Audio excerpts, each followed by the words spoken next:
Hey, what up, guys? It's me again, and welcome to This Is My Moment podcast. I'm your host, Patrick Mitchell, and here at This Is My Moment, we love having a good time. We love meeting new people, and we love seeing you smile.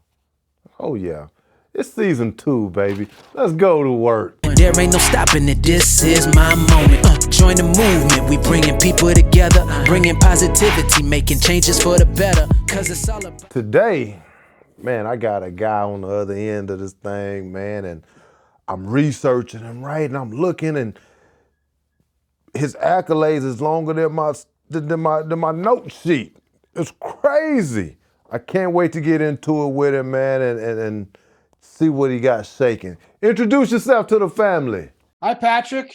My name is Scot McKay, and I was born at a very young age. I bet you was. Hey, you know what? That means we got something in common, brother. Let's do this thing, man. I'm up for the challenge. Let's go to work. So I'm researching you, right? And it says from the 80s and 90s, you work with at-risk kids. Is that true? That is true. But then you left there and you went into IT and marketing. Is that correct? Yes. Yeah, that's true. Yeah. So here's the deal. Kids to IT, that's a huge difference. What made you change? Well, I was working with kids who, would have an entire 64 Chevrolet trunk full of automatic weapons and brag about them and stuff. Yeah. And I was working with those kids, and among the crazy stories that happened while I was simultaneously working as their teacher in their urban school, one very awful morning, I had to tell that classroom full of children during homeroom that one of them would never be coming back because he had been shot and murdered over the weekend. That was on a Monday morning. Wow. On Wednesday morning, I had 2 fewer kids in my class because they were arrested for the murder. So what ended up happening was 2 things. I became 27 years old, and I think there's a famous line from either Cars 2 or Cars 3 where the old cars tell Lightning McQueen that you'll know when it's time to retire when the kids tell you so. And, there were 2 things that happened. First of all, I became married, and we were interested in having children, and it was a little bit of a vita loca for that lifestyle to intermingle with the new one. Second of all, I think the kids kind of told me I was getting a little too old for this stuff. Maybe not. To this day, oddly enough, I'm working with kids again, and they love me, but it's in a bit different a capacity. And so I was really at a crossroads in terms of, well, what am I going to do with my life from here? Because frankly, what I did in college was I studied for that particular career. Right. And so I worked, in addition to being a school teacher, I worked for a nonprofit. Okay. And one of the guys on the board on that nonprofit said, hey, while you figure out what you're doing, why don't you come work for me? We sell telephone systems. And this was 1995. And this is right about the time you first started seeing commercials where, like, to learn more on the World Wide Web, go to http://www.toyota.com, right? And I was like, what in the world? I mean, I was just amazed by that. And what happened was, if you know anything about sales of techie stuff, I mean, with apologies to anybody who's listening who might be affected by this, because listen, I've been in that world, so there's no shame here. Yeah. But I mean, the lowest man on the totem pole, probably just above the copier salesman, is the guy going door to door selling telephone systems. Yes, sir. So what ended up happening is, long story made extremely short, the internet happened, and all of a sudden you were the coolest salesperson on earth if you were selling internet stuff. Cisco systems, but it's the same stuff. The telephone systems became kind of the same thing as the networking systems. So we went from zeros to heroes, and I just frankly crushed it numbers wise. And within 5 years, I had the ultimate job selling telephone systems in the world. I got relocated to to San Antonio to work for Lucent Technologies, selling to what was then SBC, which is a lot like being in the aviation business and being hired by Boeing to go sell 737s to Southwest. So that's how I got here. Yeah. And you know what, Patrick? Talk to me. I just really got dead sick of helping a very wealthy company make another company very wealthy. Yeah. And my heart just really yearned to do something that would matter again. Yeah. Unfortunately, my first marriage was to a woman who was schizophrenic, and bless her heart, that marriage dissolved. And I knew what gaslighting was before gaslighting was cool. Let's put it that way. I was left not only divorced and with my 3-year-old little daughter taken from me. And what's cuter and more lovable in your life than your 3-year-old daughter? Yeah. I got laid off from my job, inevitably from Lucent the same month. So I hit rock bottom. Yeah. And everybody kept telling me, man, there's nothing you could have done to be a better husband or a father. And you were great at your job and they were stupid to fire you. And that made me feel like a victim. Yeah. And Yeah. I've always been real anti-victimhood. Right. Right. I don't want anybody to, I don't want to surrender all my personal power to someone else and be at their whim. I don't want to look for a handout. I want for my self-esteem to go out and make it happen instead of things happening to me. If something happens, I view it as happen for me.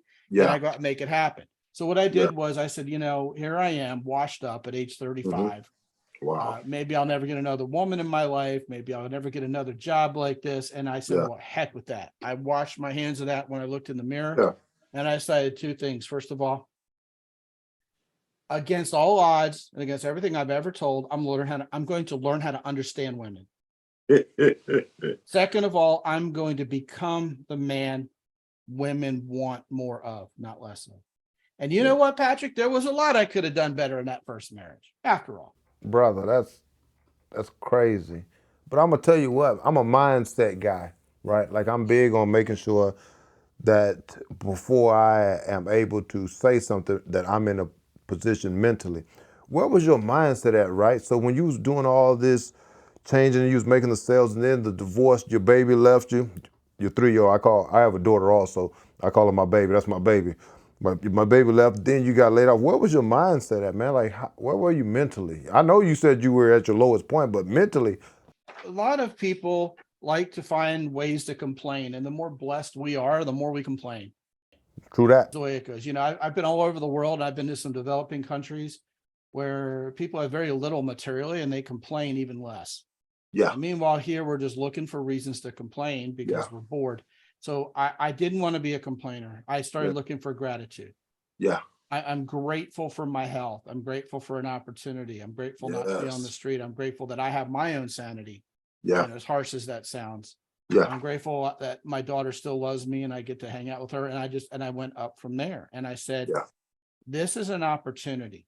Now, I didn't complete the thought. I tend to love to talk about these things. So let me be completely concise.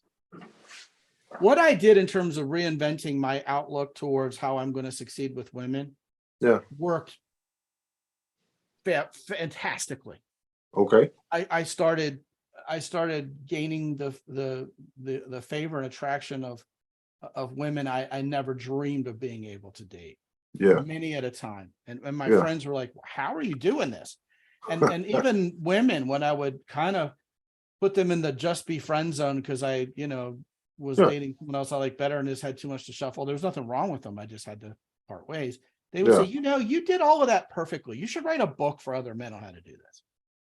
And my friends are like, where are you coming up with all these guys? I mean, these women, because we know you as a guy and we don't get no women like that. Where are you find? How come they like you better? You should write a book, man.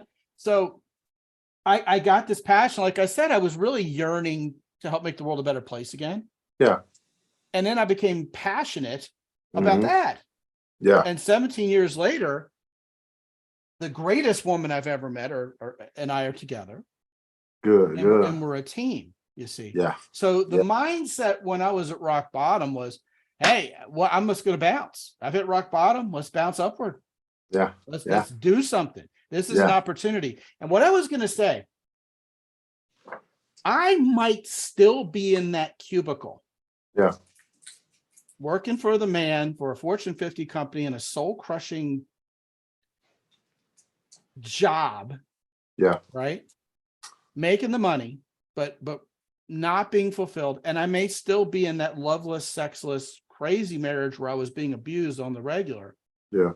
Had not those decisions to get out been made for me. I may have just stuck with it because, you know, we as guys, what we'll do is we'll set it and forget it. We get our system on and but I was forced to make a change. And now I have to look back and go, man, my life is so much better now because of that change being imposed upon me. Yeah. You know? So you didn't have a choice but to be better.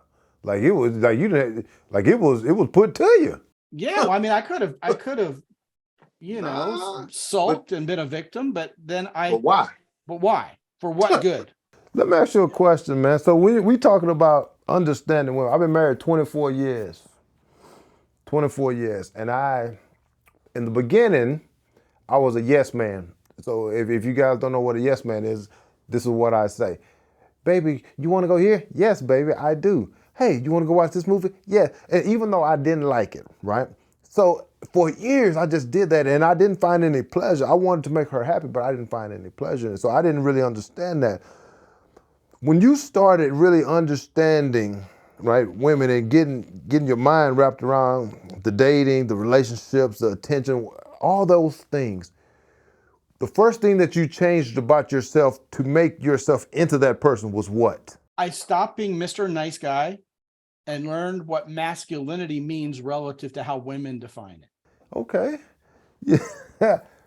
What is the definition? Give it to me. Of how women define masculinity? Yeah. All right, women, what do you want to know the answer to what women want? I've had angry feminist man-haters agree with what I'm about to say. Give it to me. I can't argue. A woman wants a man to hold her, tell her everything's going to be okay, and be believable. Okay. Okay. We as men should provide and protect. That doesn't mean we should kowtow to gold diggers. It doesn't mean we have to take bullets.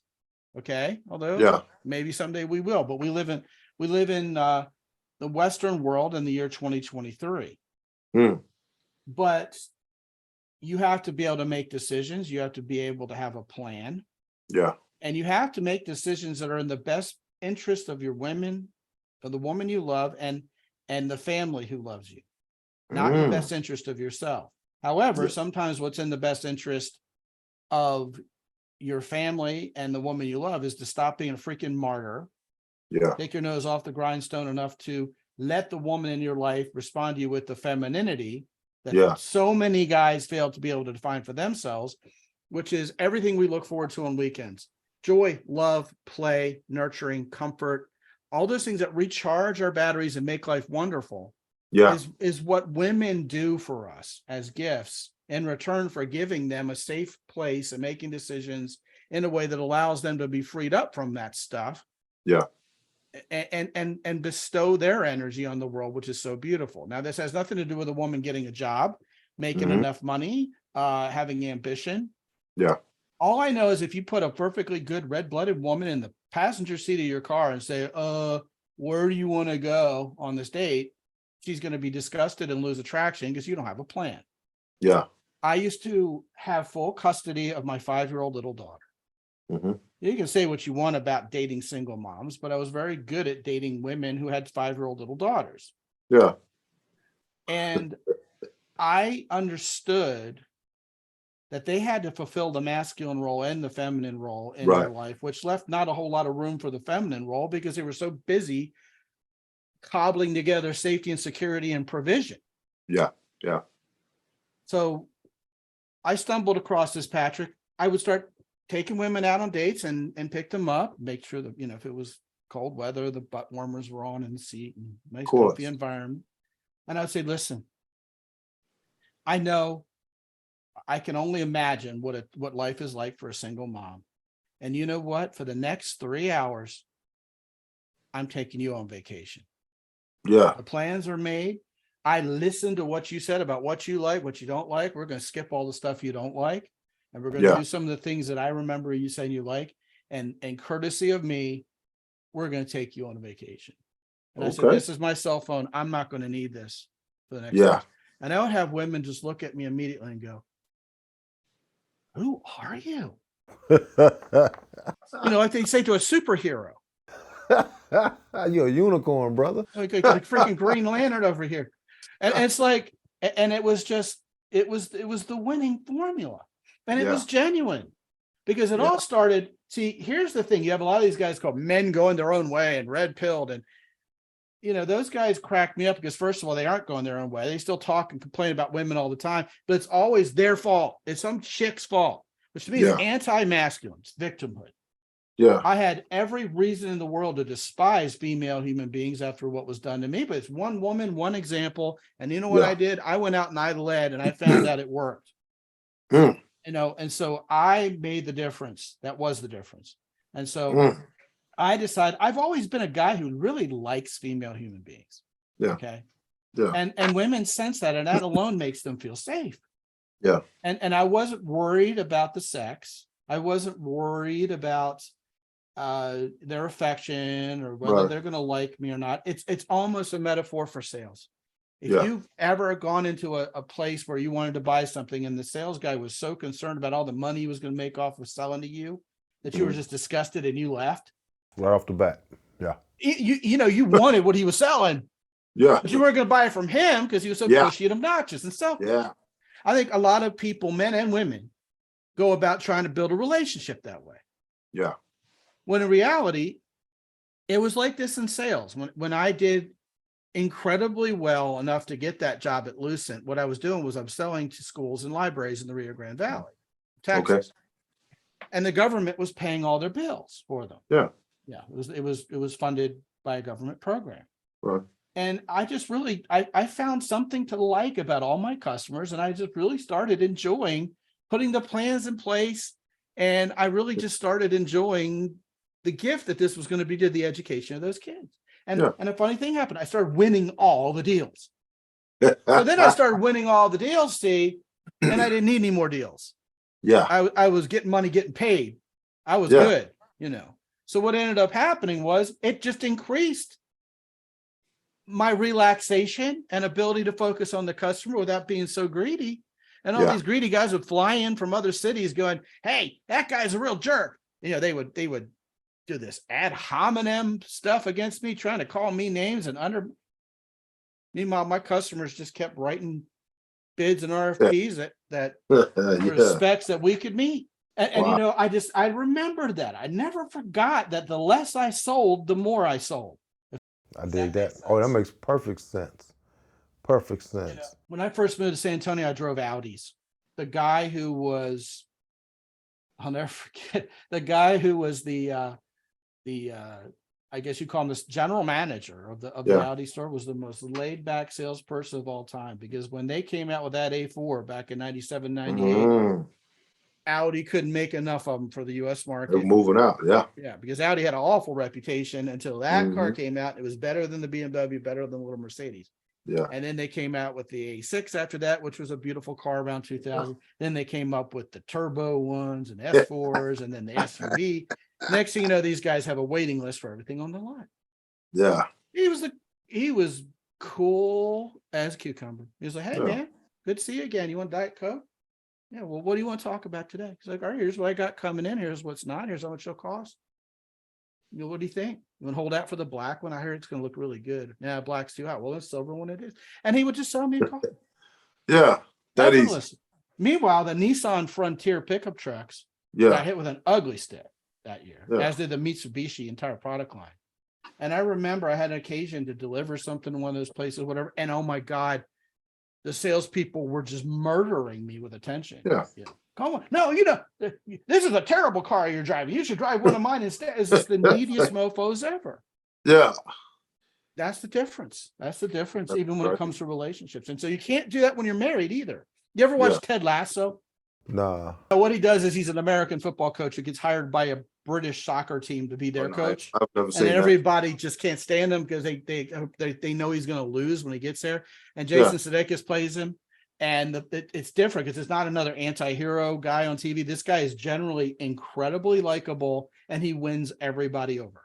Yeah. That's his character. You can't help but adore him, except for his wife, who has no attraction for him anymore and basically puts him in the just be friend zone and says, I can't keep doing this. Everybody likes him except her. Yeah, because he doesn't know how to man up at home and make decisions and Yeah. show some backbone. Wow. Right. Let me ask you a question. So you talked about what you do now. Is it, and correct me if I'm wrong, X and Y Communications? Is that what you got going on? That's the name of the whole company. Talk to me about the whole enchilada, the X and Y Communications. Give it to me. All right, man. So what we've done is over the past 17 years, like I said, it all started basically with a newsletter to 14 people, most of whom were women I had dated. Someone joined my email newsletter that I didn't know who they were. Yeah. And it was a win. And I wrote those newsletters with intent to cobble together the chapters into a book. And so I put my first book out, and I saw the email from the first guy who bought the book. Yeah. I didn't know who they were. And we started a podcast with my lovely wife, who has the world's cutest voice, which definitely helped. My wife is not unlike Ted Lasso, very, very easy to like and wins everybody over, except I still find her attractive and haven't put her in the just be friends. Good for you, brother. Well, she's a girl, she's not a guy. Man, all right, so so she and I started a podcast, and it became #1 in North America in the self-help category. We didn't even know it. There's a funny story there, but we didn't even know it. Okay. Yeah. And so we started building an audience, and 17 years later, here we are. And what we've been able to do during the course of helping both men and women find love the right way, not the sleazy way. Like I ran in the circle with all the pickup artist guys back in the late 2000s. And for some reason they respected me and they respected my wife, but I wasn't running the same kind of deal they were. I had a whole different niche of guys who were high character and were actually relationship oriented. They were going about this because they liked women and wanted to do this right. Yeah. Not just to notch their bedpost, regardless of, what the character of the woman or they. Dig that. So we were able to build a location independent business, which allowed us to work from anywhere. So we've traveled the world. My wife and I have been to over 100 countries together. And we've taken our kids to about a third of those countries. And then our kids are BMX racers. I saw that. Yeah. And that's taken a lot of our time in recent years because voila, they were good at it. And so it's been a complete cold shower. Yeah. From that cold shower was the wake up call for me. Matter of fact, I was on a podcast called Wake Up Calls, and that was my wake up call. Was that I didn't have to be in a loveless marriage and work in a cubicle for Dilbert Incorporated and call that the American dream. Yeah. The American dream is a lie. It's a mic drop, isn't it? You can go out and invent what you want. Yeah. If it's fulfilling with you and makes you happy, and it could be out of the box from what other people have told you they want you to do. That's why I'm kind of an independent thinker, and I still believe in critical thinking. Yeah. It's because, everything they told me I was supposed to do and supposed to want to do, not always turned out to be such a great idea. Yeah. Yeah. And still is that case. And probably more so post-COVID. Yeah. You know what's funny, man, is for me, it looks good on paper. Like when you write it down, it looks good. Right. But then when I do it, I'm like, you know what? No, I'm not going to fool with that. I'm going to do it the way that best works for me. And, and I do my podcast like that, man. And I do my life like that. I don't necessarily conform just to make other people. I do what's best for me, my wife, and my kids. And that's how we push it. I do want to talk to you about your podcast, Mountaintop. Is that the name, or The Mountaintop? Yeah, Mountaintop for men, sure. The podcast with your wife, was it called Wing It, or is it called Wing It?